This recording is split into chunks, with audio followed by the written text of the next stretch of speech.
menjadi tamu tak diundang di musim pendatang baru. Pendatang baru Musim pancaroba ini. Tetapi siapa saja yang paling rentan itu seperti anak-anak. Mengakibatkan terjadi peningkatan dari faktor seperti tikus.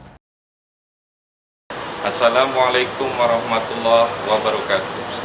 Saya Direktur Utama Rumah Sakit Umum Daerah Kota Bogor, Dr. Ilham Khaidir bersama dengan jajaran direksi mengucapkan marhaban ya Ramadan. Selamat menunaikan ibadah puasa. Kami mengucapkan mohon maaf lahir dan batin. Semoga kita diberikan kesehatan dan kelancaran di dalam melaksanakan ibadah puasa. Assalamualaikum warahmatullahi wabarakatuh.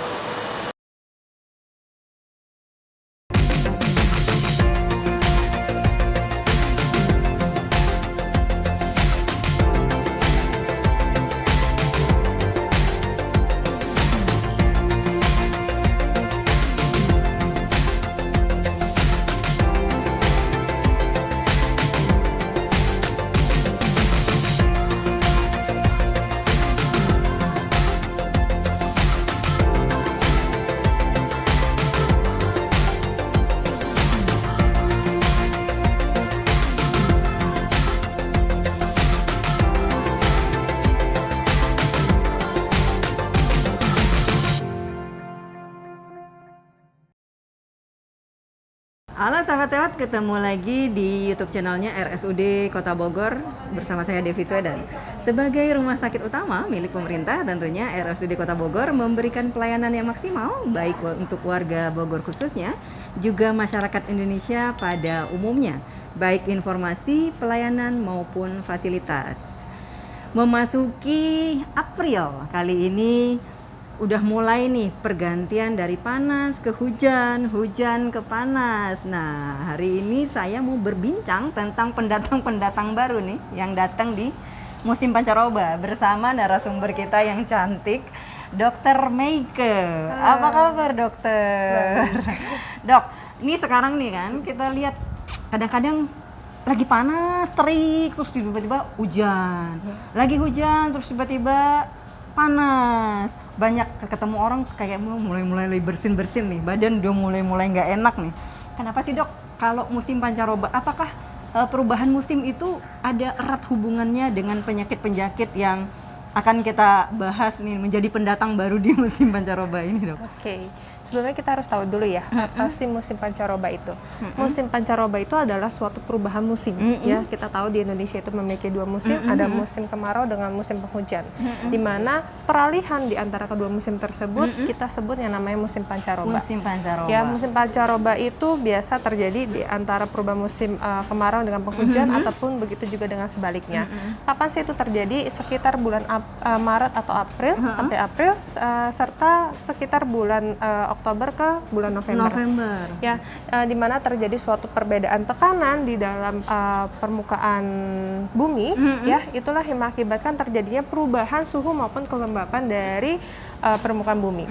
Ya, perubahan suhu, kelembaban dalam permukaan bumi itu yang menyebabkan terjadinya perkembangan baik itu virus, bakteri, ya, sehingga berkembang secara lebih pesat. Kemudian perubahan suhu, kelembaban juga itu mengakibatkan terjadinya peningkatan arus angin, ya. Arus angin. Kita tahu ya, kita rasakan saat ini anginnya jadi lebih kencang, tiba-tiba hujan, tiba-tiba juga panas yang terik sekali, ya.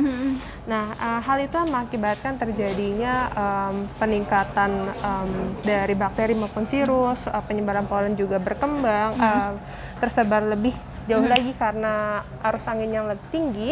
Kemudian perkembangan dari vektor pun juga ikut meningkat, di mana vektor seperti kalau curah hujan meningkat menyebabkan peningkatan dari tumbuhnya si nyamuk-nyamuk. Kemudian kalau curah hujan tinggi, kebersihan berkurang, mengakibatkan terjadi peningkatan dari vektor seperti tikus.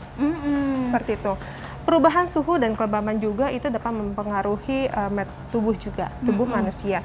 Di mana kita ketahui bahwa metabolisme tubuh itu dipengaruhi oleh suhu dan kelembaban permukaan bumi. Jadi imunitas kita kalau di musim pancaroba ini dia lebih drop ya? Ya, karena perubahan suhu atau perubahan suhu di permukaan bumi itu menyebabkan tubuh juga harus mengkompensasi. Tubuh juga harus menyeimbangkan. Ya, sehingga terjadi perubahan suhu dalam tubuh secara fluktuatif. Nah, itulah yang menyebabkan terjadinya metabolisme itu sedikit terganggu. Metabolisme sedikit terganggu mengakibatkan terjadinya imunitas lebih turun. Iya. Karena dia lagi berjuang nih beradaptasi tiba-tiba dengan benar. perubahan yang tiba-tiba. Nah, penyakit apa saja sih dok sebenarnya yang muncul di saat-saat seperti ini? Oke, yang pertama kita tahu bahwa perubahan suhu, bakteri dan virus itu meningkat bisa menyebabkan terjadinya peningkatan infeksi. Ya, Infeksi. ya, infeksi seperti apa contohnya? Kalau misalnya di saluran nafas atas, contohnya seperti demam, batuk, pilek yang kita tahu ya, virus influenza. Ataupun kalau misalnya ada infeksi di GI tract atau di saluran pencernaan itu keluhannya seperti diare. Diare. Ya. Terus bisa juga timbul reaksi alergi karena polen yang tersebar. Kemudian dengan faktor yang meningkat juga itu dapat menyebabkan terjadi timbulnya DB. Kita tahu kalau misalnya faktor nyamuk itu meningkat, maka terjadi peningkatan kasus-kasus seperti demam berdarah atau dengue fever. Ya, kemudian kalau misalnya faktor tikus meningkat itu dapat meningkatkan kasus seperti leptospirosis. Leptospirosis. Ya. Jadi itu penyakit-penyakit yang memang menjadi apa ya? Menjadi tamu tak diundang di musim pancaroba. Pendatang baru. Pendatang baru. Ini tamu tak diundang di musim pancaroba. Jadi terus siapa saja sih dok yang rentan biasanya terhadap kondisi seperti ini? Oke, sebenarnya semua orang itu bisa Punya kans ya. Mengalami dampak dari musim pancaroba ini. Tetapi siapa saja yang paling rentan itu seperti anak-anak. Yang pertama, anak-anak itu imunitasnya turun ya. Ditambah lagi untuk pasien-pasien yang lanjut usia, itu juga kita tahu bahwa terjadi penurunan kondisi atau pasien-pasien yang rentan untuk terkena penyakit di musim pancaroba ini.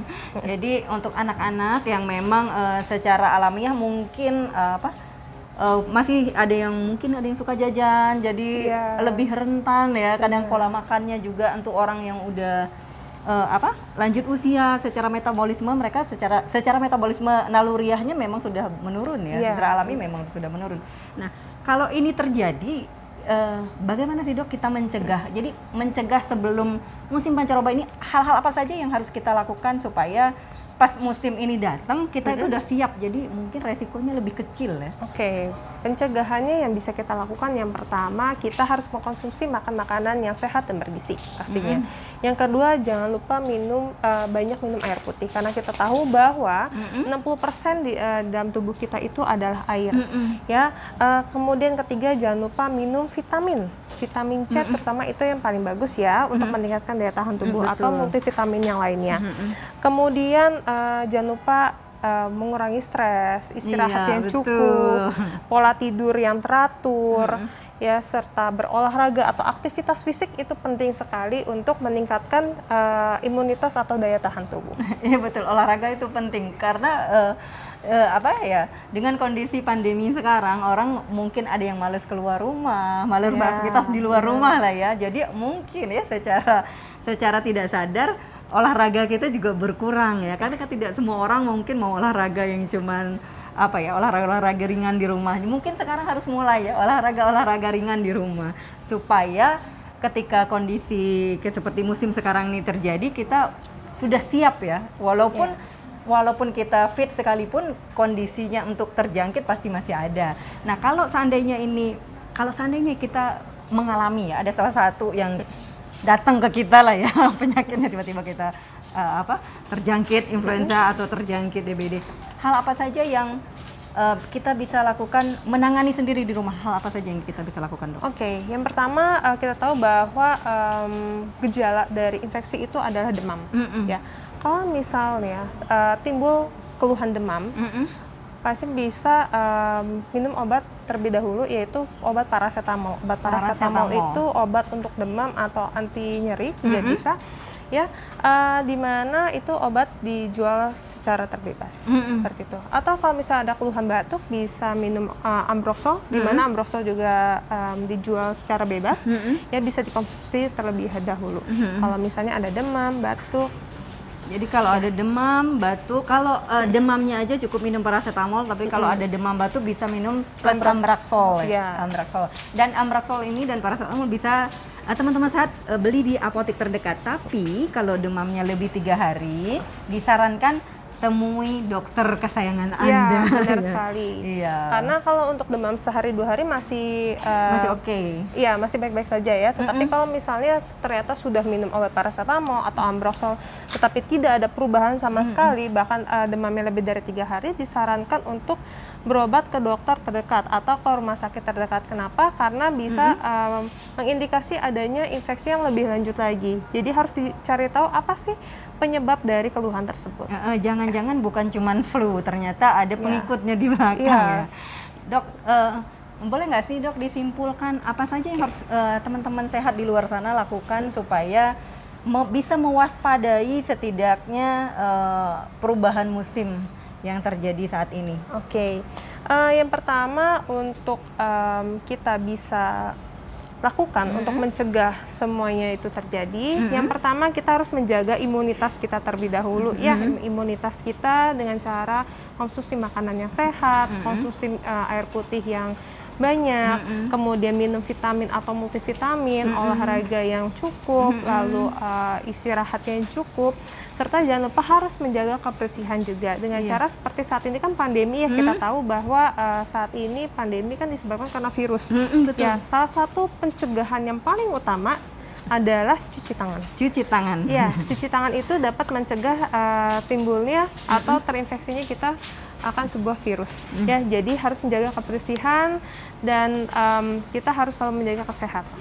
Ya, jadi jangan lupa seperti yang Dokter Maike bilang, pola makan, pola istirahat yang cukup, olahraga, kurangi tingkat stresnya, dan rajin cuci tangan karena di saat pandemi seperti ini sangat penting sekali ya dok ya. Dok, terima kasih banyak waktunya, informasinya hari ini. Senang bisa berbagi untuk teman-teman sehat di luar sana supaya lebih siap lagi menghadapi penyakit-penyakit pendatang di musim pancaroba ini. Terima kasih dokter sekali lagi. Sampai ketemu di video-video kita selanjutnya. Dadah. Terima kasih telah menyaksikan video ini sampai habis. Bagi sahabat RSUD Kota Bogor yang membutuhkan layanan kesehatan, silahkan daftar via online atau kunjungi kami langsung di Jalan Dr. Sumeru nomor 120. Ikuti terus YouTube channel RSUD Kota Bogor. RSUD Kota Bogor, aman.